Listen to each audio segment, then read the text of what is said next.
Chat से पता चला है कि राधिका परेशान थी। राधिका यादव की व्हाट्सएप चैट से कई अहम खुलासे हुए। थोड़े टाइम अकेले रहना चाहती थी राधिका, ये चैट में वो लिख रही है। घर से कहीं दूर जाना चाहती थी, ये भी उसने लिखा। चैट में घर में लगने वाली पाबंदियों का भी जिक्र किया गया। अपनी जिंदगी आजादी से जीना चाहती थी राधिका। चैट की शुरुआत में राधिका ने चीन दौरे का जिक्र किया, कहा कि चीन जा सकते हैं, लेकिन वो कहती है कि चीन में खाने की दिक्कत है। उसके बाद दुबई या ऑस्ट्रेलिया जाकर रहने का जिक्र राधिका ने खुद किया। अक्टूबर नवंबर तक निकलने का उसका प्लान था, यानी वो इसी साल निकलने की तैयारी कर रही थी। और राधिका और उसके कोच के बीच बताया जा रहा है कि ये चैट हो रही थी। पुलिस इस चैट की भी अब जांच कर रही है। इसको लेकर भी जो सवाल है समझने की कोशिश कर रही है। राधिका की दूसरी चैट जो हमने आपको दिखाई, उसमें उसने अपने पिता का भी जिक्र किया है और उसमें लिखा है कि पापा ने सब सुनकर मना कर दिया। यानी जो अपना प्लान वो बता रही थी, वो उसके पिता उसके लिए राजी नहीं थे, सब मना कर दिया। पापा बोल रहे हैं कितने पैसे बचेंगे। राधिका ये बात अपने कोच से कह रही थी, यानी उसके पापा तैयार नहीं थे इस तरह के किसी प्लान के लिए। चैट से यह खुलासा होता है। पहली और दूसरी चैट का क्या पूरा निष्कर्ष था चैट पढ़ने के बाद हमने आपको बताया, लेकिन इन चैट से समझ में आता है कि राधिका और उनके पिता के बीच बातचीत थी और अच्छी बातचीत थी। क्यों हम ऐसा कह रहे हैं जरा समझिए। राधिका दीपक के बीच खुलकर बात होती थी और दोनों के बीच पैसों को लेकर भी चर्चा होती थी। राधिका ने क्योंकि चैट में लिखा था कि घर वाले तो ठीक हैं, सब ठीक था, तो दोनों के बीच विवाद की वजह क्या है? क्योंकि चैट में तो वो लिख रही है कि सब ठीक है, घर में सब ठीक था, तो मर्डर की नौबत क्यों आई? क्या राधिका के मर्डर की वजह कुछ और है? ये बहुत बड़ा सवाल है, क्योंकि जो बातचीत चल रही है उसको लेकर तो यही लग रहा है। इसको लेकर उनके कोच क्या कह रहे हैं? रिपब्लिक भारत ने एक्सक्लूसिव बातचीत की है, सुनिए सर। सर हमारे साथ हैं राधिका के कोच हैं अंकित सर। कब आपसे वो ट्रेनिंग लेती थी, कितना टाइम आपने राधिका को ट्रेन किया? इतना ज़्यादा टाइम मैंने ट्रेन नहीं करा है, बट यहाँ पे कोविड के टाइम में जब 3-4 महीने यहाँ पे खेलने आती थी, बट मैं जानता ज़रूर उसके और उसके पापा को काफ़ी टाइम से हूँ। 10-11 साल की एज से, जब 12 साल से तब से खेल रही हो। मेरी जान पहचान उनसे हमेशा से रही है। और कब क्योंकि यहाँ के प्लेयर्स, हमारे प्लेयर्स उसके अगेंस्ट में भी मैचेस खेले हैं, तो एज वो उसके पापा हमेशा उसको ट्रैवल करते थे टूर्नामेंट्स में, प्रैक्टिस में, तो ऐसे मुलाकात हमेशा होती रही थी। और फिर वो भी गुड़गांव के, मेरी भी अकेडमी गुड़गांव के, तो that's how we know each other.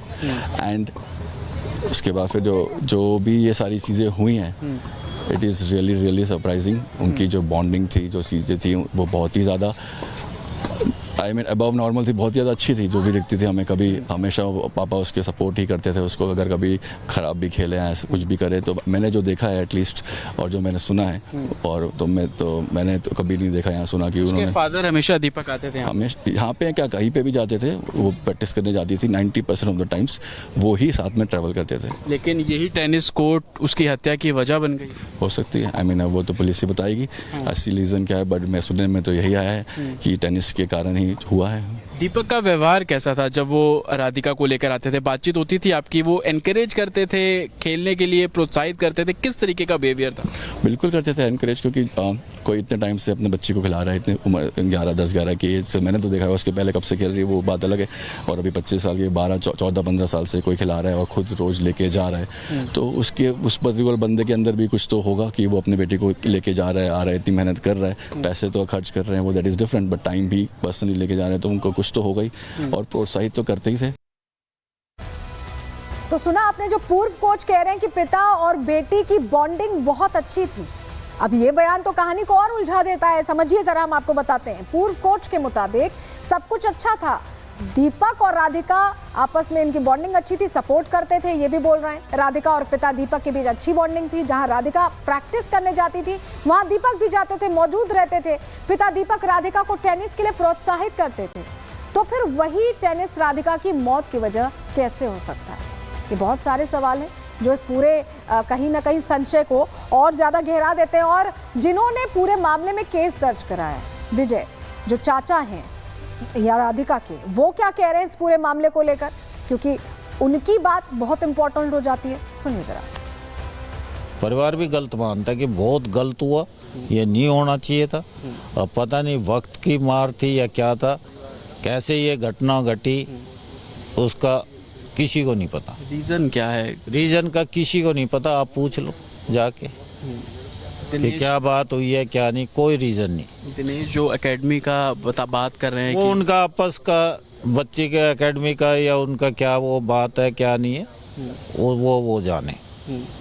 हम तो अपने परिवार की तरफ से कह सकते हैं हमें बहुत दुख है, और ये हुआ तो बहुत गलत हुआ। यहाँ पे बहुत सारे चैट्स अब हैं। आप लोग कुछ भी दो, चैट दो, चाट खिलाओ, कुछ भी खिलाओ, उस चीज़ का अपने हमें परिवार में हमारे में किसी को भी A to Z, इवन गांव में भी पूछ लो या आसपास भी पूछ लो, कोई चीज़ का जवाब ही नहीं दे सकता। वो रिस्ट्रिक्शंस लगाते थे, वो लिख रही है कि कोई अगर होती तो फिर वो इतना पैसा क्यों खर्च करता।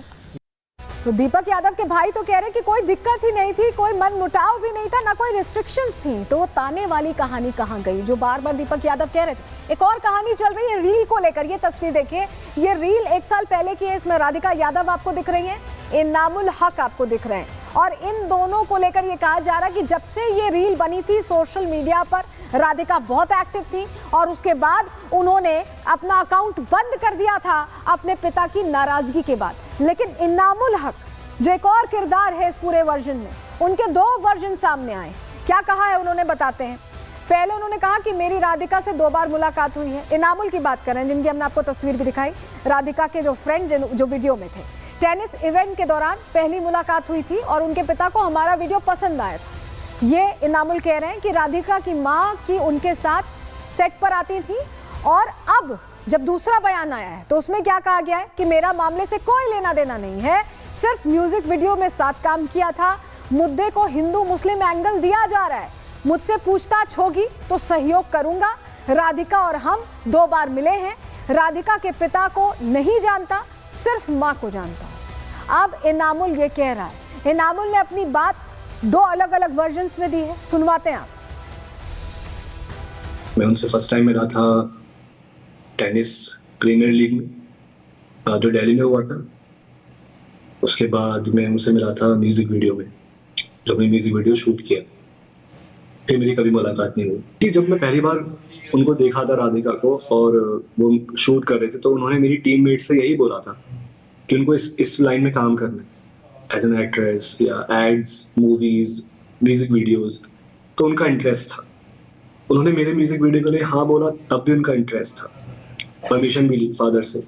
देन उन्होंने जब हमारे साथ में शूट किया तो मेरे जो डीओपी हैं, प्रोडक्शन हेड हैं, उनसे उसकी बातचीत भी हो रही थी मेरे सामने कि कुछ और भी हो तो मुझे बताइएगा।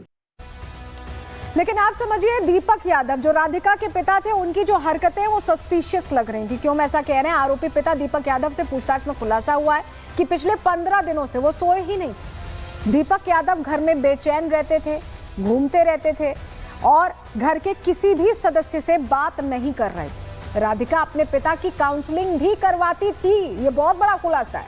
कुछ समय पहले सोशल मीडिया अकाउंट भी राधिका ने डिलीट कर दिए थे। दीपक कई बार एकेडमी बंद करने के लिए बोलते थे। राधिका ने कई बार दीपक को भरोसे में रखने के लिए बोला भी था। लेकिन इतना सब होने के बाद आखिर दीपक ने, काउंसलिंग हो रही थी, बातचीत नहीं करते थे, अगर इतना अनयूजुअल बिहेवियर था तो क्या परिवार वालों को ये पता नहीं था कि दीपक अंदर ही अंदर गुस्सा पाल रहे हैं अपनी बेटी के ही खिलाफ, और ये गुस्सा कुछ इस तरह से फूटेगा, ये क्या किसी को अंदाजा नहीं था परिवार में भी? क्योंकि जिस प्रतिभा के लिए दीपक यादव बाकायदा अपनी